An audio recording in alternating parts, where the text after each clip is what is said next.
thank you so much, Manish, for joining us. We really appreciate the time and very happy to be chatting with you on this important subject of permitting reform.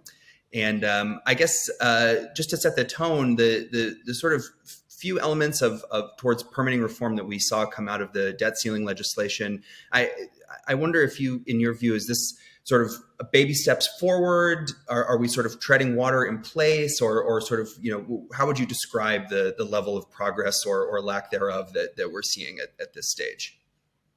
No, great.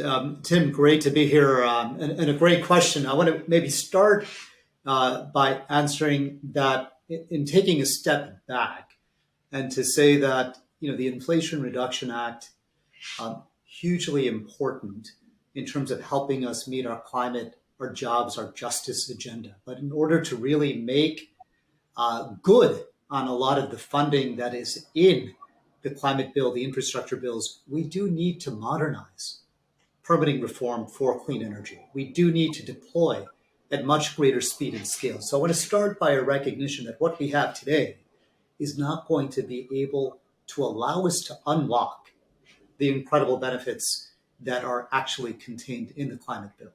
So then the question is, did the debt ceiling reduction legislation take us forward in that journey or not? And my view is it did not. It actually did more to confuse than to clarify a lot around permitting. It, in a particular area around defining what might actually trigger NEPA, the National Environmental Policy Act, it actually increased confusion around what might trigger NEPA, which actually slows down, complicates permitting rather than expedites it. And it fast-tracked Mountain Valley Pipeline in ways that we thought was absolutely unhelpful from both a climate and environmental justice perspective.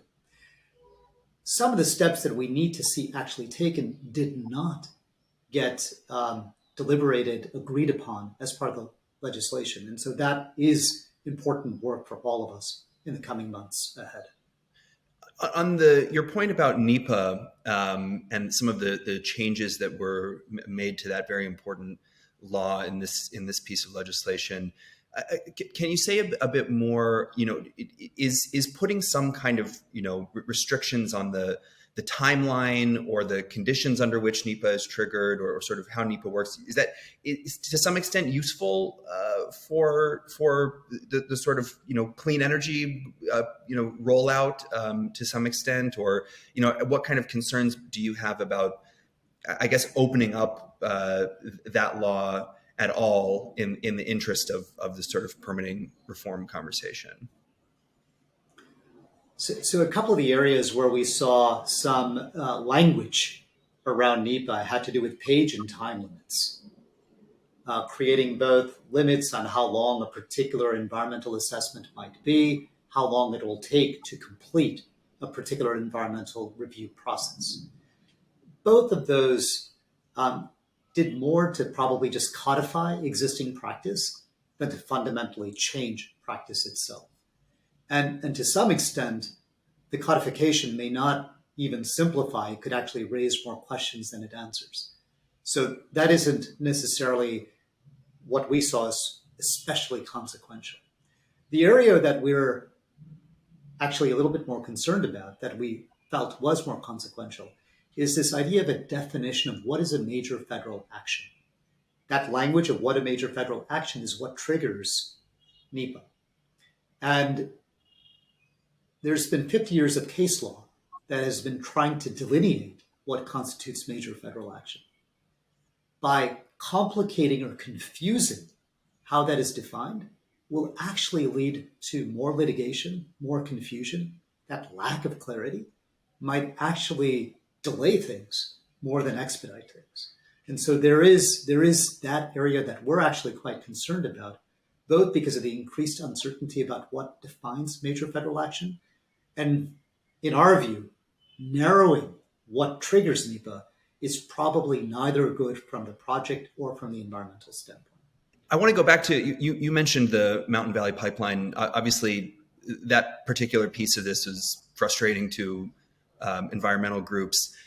In the bigger picture, I wonder if you can say a bit more about the sort of trade-offs that you may be willing to make between, clearing the way for fossil fuel infrastructure versus renewables and transmission. As you mentioned, is there a sort of necessary trade-off, compromise that needs to happen in terms of getting both of those things over the line, or where might you sort of draw red lines about the types of fossil fuel projects or sort of fossil fuel kind of benefits that come with future discussions on permitting reform? Look, we are the Mountain Valley Pipeline, in my mind, fails on climate, on economic, and on community safeguard grounds. We know quite clearly from the International Energy Agency, which is a particularly, is not the most radical of global institutions, that we can't be building more fossil infrastructure and have any ability to meet a 1.5, even 1.7 degree goal. It is incompatible. And here we are in the United States, the richest country in the world. We need to kind of lead by example. So first, from a climate standpoint, absolutely incompatible. The lock-in effects of the pipeline and what that represents, incompatible with a climate goal. From an economic standpoint, we have failed to see the demand for what that pipeline intends to actually ship. So we would raise strong arguments economically about what is the actual economic justification for the pipeline. And even on top of that, the way in which that pipeline is being processed and approved, fast-tracked, circumventing basic safeguards, means that the impacts on frontline communities, on local ecosystems, flies in the face of the way in which we should be doing this.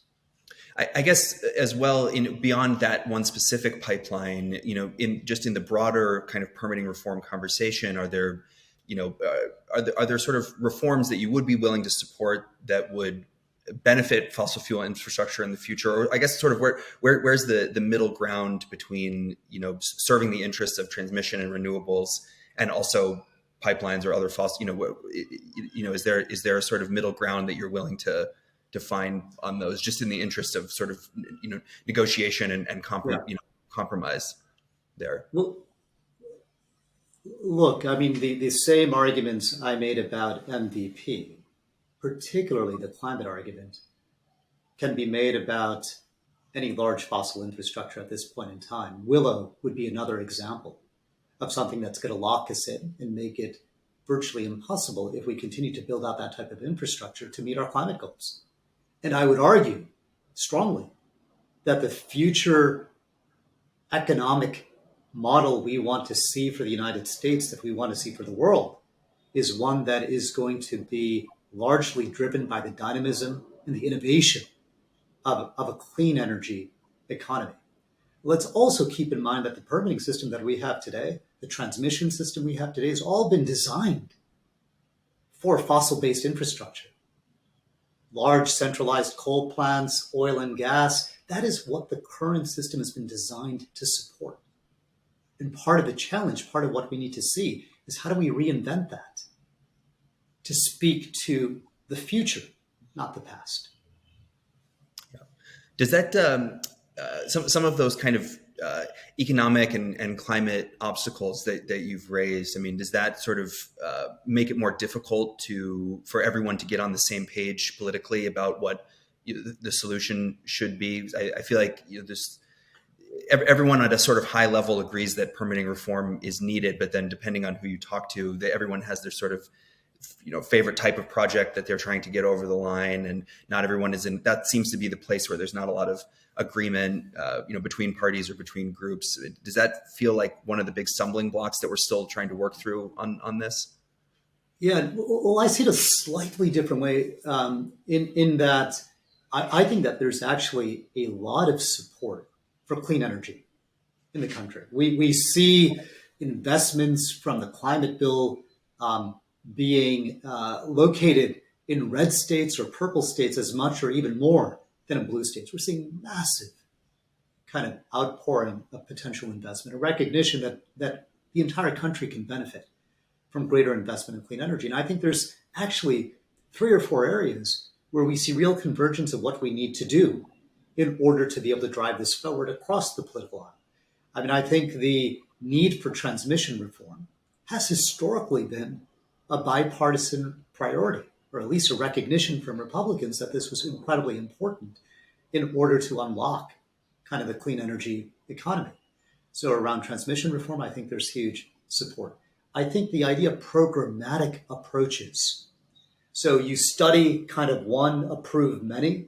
You kind of look at a particular area where you can then approve multiple, typically relatively smaller clean energy projects in a programmatic fashion is an area where I think we could see a lot of common ground. The early engagement of communities and the sharing of benefits, this is something that is absolutely critical. When we don't engage communities in an early and authentic way, it almost always leads to longer challenges, problems, a more uncertain outcome in the approval of a permitting process. What struck me was that at a recent congressional hearing from the Senate Environment and Public Works Committee, groups from environmental justice groups like We Act, environmental organizations like the Natural Resources Defense Council, along with the Chamber of Commerce, National Association of Manufacturing, all agreed that early, thoughtful engagement of communities, better sharing of benefits would lead to a much better outcome. So we could see a lot there as well. And I think finally, everyone recognizes we do need to find ways to better coordinate and support government, federal, state, and local government, horizontal, vertical linkages to be able to get the review and approval process to be more streamlined, better resourced, more effective. And so I think in these areas, we can actually see a lot of common ground to make progress on permitting for clean energy. Great. Thank you so much, Manish. I really appreciate it. Maybe one last quick question before we let you go. I was just wondering if you could say a bit more about sort of this particular moment that we're in. And obviously, there's a lot more work to do ahead on permitting reform, all the things that we've talked about. Do you think that kind of coming out of this debt ceiling negotiation context and what we've taken away from that, which I know you said before has been lacking in various ways, has sort of taken any of the momentum politically out of the sails of this conversation? When do you see another sort of opening to push through more or better legislation to kind of keep the ball rolling forward on this? I mean, I think there's a lot of active conversation in the Senate, in the House on permitting reform. I think everyone recognizes that, there was a little bit of work done, in the debt ceiling reduction legislation, but there's so much more to be done. So I see quite active conversations taking place in Congress. But let's also remember there's a lot that the administration can do through its own kind of its role that it can play, given that a lot of the challenges that we see are not solely congressional in nature. There's just a lot that the administration can do to move this conversation forward. And so we're going to lean in on them as well to make sure some significant steps are taken to move that. And let's finally remember that this isn't just a federal conversation. As you noted with the Columbia study, and as what we're seeing, this is very much also a state and local story. So we need to look at this a lot more holistically. Oftentimes, the conversation gets singularly focused on NEPA federally. That belies a more sophisticated understanding of what is really hindering the deployment of clean energy at the scale we need. And so it's just good to think about this as a jigsaw puzzle. There's a lot of different pieces we need to get in place. And let's not just focus on the one piece at the expense of the other pieces, especially when some of those other pieces are probably quite a bit more important to the final result that we all want to see, which is how we rapidly usher in a clean energy economy that creates the jobs, the energy security, and the climate benefits that we all need. Great. Well, Manish, Bapna from Natural Resources Defense Council, thank you so much for your time. We really appreciate this and look forward to continuing this conversation with you in the future. And that's all we have time for now. So thank you again so much. Appreciate it.